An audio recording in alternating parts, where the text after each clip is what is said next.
Thank you. Madam Speaker, as parliamentarians, we're often made aware of outstanding contributions by people in our communities to worthy causes. I'm enormously proud to stand here today to speak about one very worthy contributor in my community. His name is Jeff Burnell, or more affectionately known as Rocky. This humble individual has been a tireless supporter of many local charities over the years, including fire and flood relief campaigns, raising funds for local families doing it tough, and sponsoring kids who need to travel to compete in representative sports carnivals. He does it not for reward or recognition, but because he cares.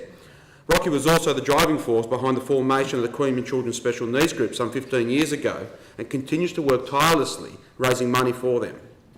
I have spoken in this House before about the Queanbeyan Children's Special Needs Group and the work they do in establishing early intervention services for families who have children with special needs. Without this vital organisation, 45 local families would miss out on the vital services on offer to give children with special needs a better start in life. After many years of tireless fundraising effort for the Queanbeyan Children's Special Needs Group, Rocky is now the recipient of the same charitable goodwill that he has done so much to encourage in the community. Sadly, this need for assistance has come about because of a personal battle Rocky's wife is waging against the ravages of cancer. A few Sundays ago, an overwhelming crowd of over 250 people gathered at Walsh's Hotel in Queanbeyan, where Rocky works, to raise funds for Rocky, his wife and 4 children. A huge amount of money was raised, surpassing everyone's expectations and confirming that this community never thinks twice about reaching out and rallying behind those who need a helping hand. And let me tell you, people were digging in deep. Even if they themselves could not afford it, they just were compelled to help a bloke that deserved it. Really, words can't really emphasise the generosity, but it was overwhelming, awe-inspiring, just bloody tremendous. And of course, those that made it happen, humble, unassuming and modest folk, they just did it from instinct, a characteristic that is automatic in them, rolling up their sleeves and lending a helping hand just when a mate needed it most. As Aussies, we hope for lazy days, watching the cricket or playing it in our backyards, time at the beach or around a barbie, sinking our tinny, having a punt, and even those special joy of more time with family and friends. But there is nothing more Aussie than the spirit of mateship.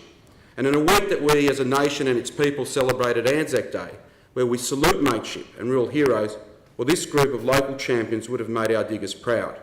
I'd like to extend my personal appreciation and express my respect to the leading organisers of the event by acknowledging them in this House today, so that their names will be forever recorded in the archives of this great state.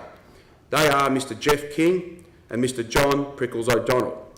Also many others who donated their time and money to help make the event a success, including Walsh's Hotel management and staff who provided the venue and assistance free of charge, Michael Bagley at the Walsh's restaurant, Pete Maxwell, John Osborne, Peter Butcher-Limbeck, the Kirk Foundation, the Top Pub, the Tourist Hotel, the many helpers, volunteers and ticket sellers and many more who contributed enormously.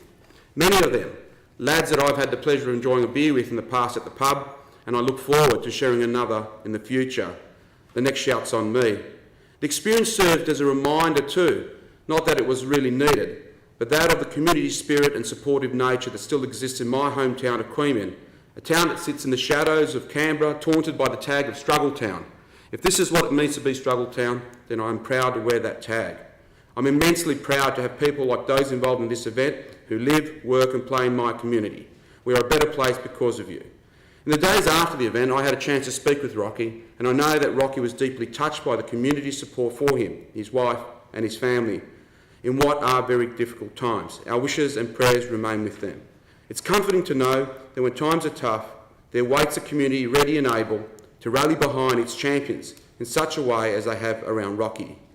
Winston Churchill once said, "You make a living by what you get, but you make a life by what you give." Many decades later, these reassuring words still ring true in Queanbeyan. Thank you. Thank you.